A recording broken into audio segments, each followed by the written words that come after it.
Hey, welcome to Perranporth. Welcome to the Rusty Nail.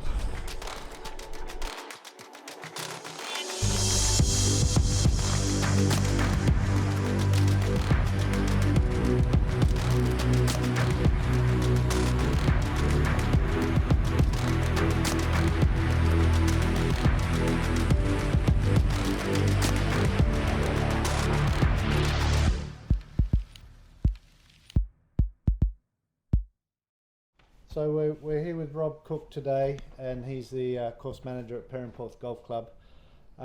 Welcome, Rob. Good to see you. Welcome, Tim. Maybe just give us a bit of background on yourself. I know you're a good golfer. I've played golf with you a few times. Where do you play your golf, and how did you start playing golf, and what sort of level are you at?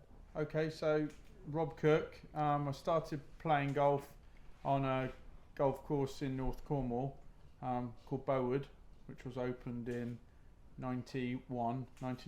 That's when I started playing golf. I did play a little bit before that at Lanson Golf Club, which is North Cornwall. So when Bowood came about, I played like a lot of youngsters, just golf all the time, and got really low. And then I went away and did an HND in golf course management and fell into greenkeeping. I'd done a little bit of greenkeeping in some holidays when I was growing up at Bowood, and yeah. So getting into golf course, golf course maintenance, and eventually the course manager at Perranporth. How did you discover greenkeeping?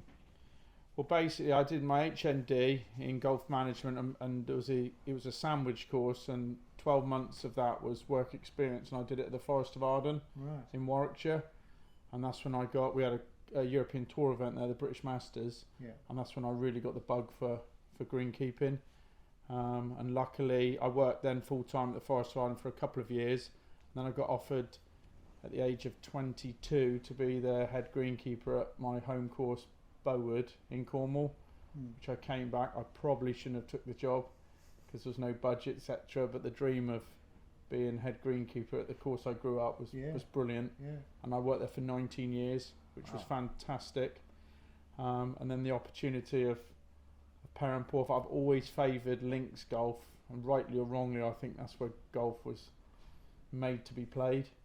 And I'd always been a member of a links course. While I lived in Cornwall, I used to be a member at Bude Golf Club as well as Bowood, and then St Enedoc. And I still am a member at St Enedoc. Perranporth, it's just such a fantastic golf course. Yeah. So let's talk a bit about Perranporth, and it's an absolute gem of Cornwall.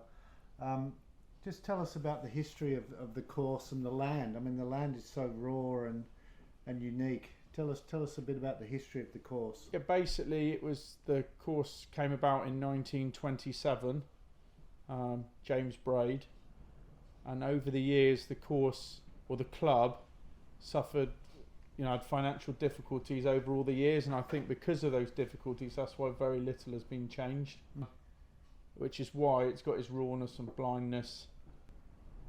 What people generally say is, when the first couple of times you play it you don't like it, but once you know your way around it just grows on you. And I've played it hundreds of times, and even when I started working here 5 years ago, you learn more ways of playing it, and you never get bored of it really, because it's so natural.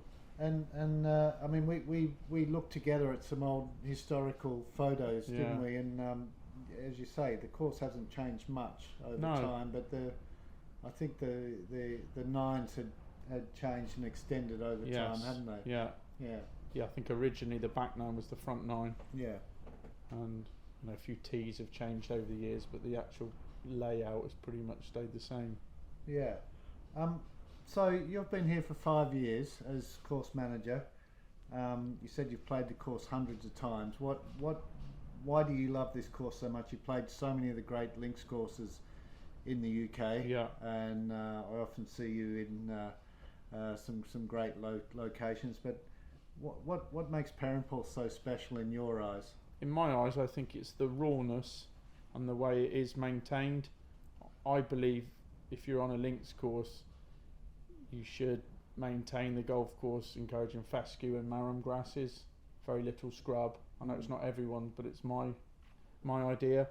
And I think with Perranporth, as you've seen, we've got a very high content of fine fescue, and a lot of links courses over the years went away from fine fescue with water, fertiliser. So we do try and manage it really natural, and I think that suits Perranporth as well. Yeah. So just talking about the fescue, because it is a really strong feature of the course and the playability of the course. Where do you see the final goal, or what does success look like, with the fescue in the future, and where are you striving to get that? I think at the minute, especially the greens, we've got probably 60-70% fine fescue with meadowgrass. We've eliminated the bent grasses, the rye grasses, the Yorkshire fogs. So the greens are getting stronger every year. If we can get more and more fescue dominated, I think that's the key. But even now, as long as you don't go backwards, the surfaces will keep improving, and the rest of the golf course, obviously drought is an issue because we haven't got irrigation on the fairways, so we're trying to incorporate more hard fescues and sheets fescues into the fairways, which after the two droughts we've had in 2018 and 2022, they were the only grasses that survived. Yeah. So we're trying to overseed more and more of those grasses. So just try and get the course, fescue dominated but strong. The beauty of having fescue dominated is we don't really need to cut them too short. So we would never be able to have too silly speeds on these greens, because with the slopes and that and with the wind, if we had them 11 on the stimp in the morning, the wind picks up like today, they'd be unplayable. So we try and aim with speeds between 8.5 and 9.5, and then that gives us the leeway. So nothing too silly. The main thing is the greens is to be true. And the difference between summer and winter, in the summer, like last year, if we get a drought period, the ball, it will just keep going. And that's what a lot of visitors struggle with. They may hit the right side of the fairway, that ball might finish 100 yards left of the left side of the fairway. It just doesn't stop. Yeah, so somebody who's coming to play Perranporth for the first time. Yeah. Go out with a member if you can, I guess. I was going to say that. What do you recommend for people who come to Perranporth for the first time to play here? Just don't expect anything. Treat it as fun and a challenge, and don't beat yourself. If you're a good golfer, if you were to shoot 90, you shoot 90. But the first few times, it's just, treat it as fun, I would say. Yeah. What are some of the other challenges of maintaining this course and this land, this raw land? The biggest thing is definition. We struggle with getting any sort of growth anywhere on the golf course, because we're stuck on top of a hill, and with the winds and that, the grass hardly ever grows. So definition is a big thing. You play other links courses and you'll see, be able to define where the fairways and the roughs are. Here we struggle with that. Yeah. In a wet period we can get definition, but most of the time there's no definition, which is quite challenging really. I think the dream with the land that's available to us would be to have more holes hugging the ocean, which is a possibility, and just improving on what we've got. We've got a lot of areas where the course is quite cramped, wear areas. If we could spread it out a bit to reduce those wear areas that always look unsightly, that would be a big plus. Yeah. And then what about right here? What would make the biggest impact to this course and this destination? Again, I think putting some holes out, closer to the ocean. If we could do that, that would be a real wow factor. Yeah. And even though people are attracted to Perranporth, I think we could bring more people to Perranporth and really put us on the map. So, Rob, tell us about this course and the blindness when you're playing it. How many blind shots are there? And let's go through a couple of the blind golf shot experiences that you have. Yeah, off the top of my head, I think there's something like 14 blind shots, but the first blind shot you'll come across will be the second hole, the par 5. So your drive is your drive is not blind, but then the second shot it's like a risk and reward. You know, the better golfers can go for the green, which is a blind shot over a pole, but also the bailout is right, which is also blind. So the further right you bail out, you got longer into the green. And a lot of people don't like blind shots, but I think Perranporth, that is the quirkiness.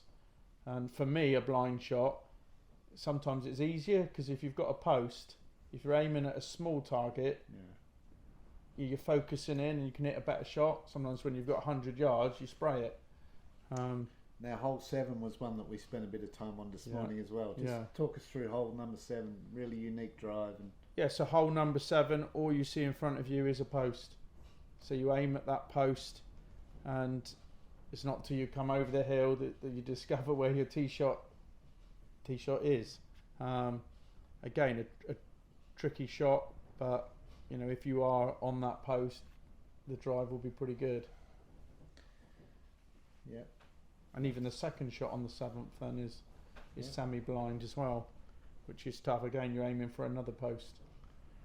So we've got a lot of sort of rumpled ground on 7 as well. You know, how does that come into play, and also maintaining, you know, all that rumpled ground? Yeah, the humps and bumps are difficult to maintain, but like I said before, luckily with the fescue, the net fine fescue, because it doesn't grow particularly strong, at least we're not cutting, you know, a lot. So because of the fescue, we can ease back on the cutting, which saves on the awkwardness of all the humps and hollows. The last few weeks, with the cold, dry weather, the green speed has gone through the roof. Yeah. Wind and green speeds. I mean, what's the stint meter downwind? What's the stint meter upwind? Into the wind. Well, I mean, it could be anything, but yeah, when the wind blows here, there's no respite anywhere, and you know, you don't want that ball moving, so the course becomes unplayable. And anything over like 9.5, then if the wind picks up, which it does regularly, it would be unplayable. Yeah. So there's not many bunkers on the course. Why don't you know, most courses have, especially links courses, have loads of bunkers. So why is there not many bunkers on the course? Yeah, there's not many bunkers on the course because I think the wind and how high up we are, we're not protected. So a lot of links courses are even below sea level because we're so high. I just think the maintenance would be a nightmare. And were there bunkers in the past, or? Well, what was interesting with the images we looked at, I don't think there originally was bunkers. There was more, I think, bare sand areas, like a lot of links courses, probably through grazing. So the whole site did look quite sandy and sparse, but it certainly didn't look like there was many bunkers. Even, I think, if anything, bunkers have been added. Rob, thank you very much for no problem. Thank you. Telling us your story and telling us the story of Perranporth behind the eyes of the greenkeeping team, and how you produce this beautiful course every day. Hopefully people around the world will want to continue to enjoy this course. No, I'm excited about the future. Brilliant.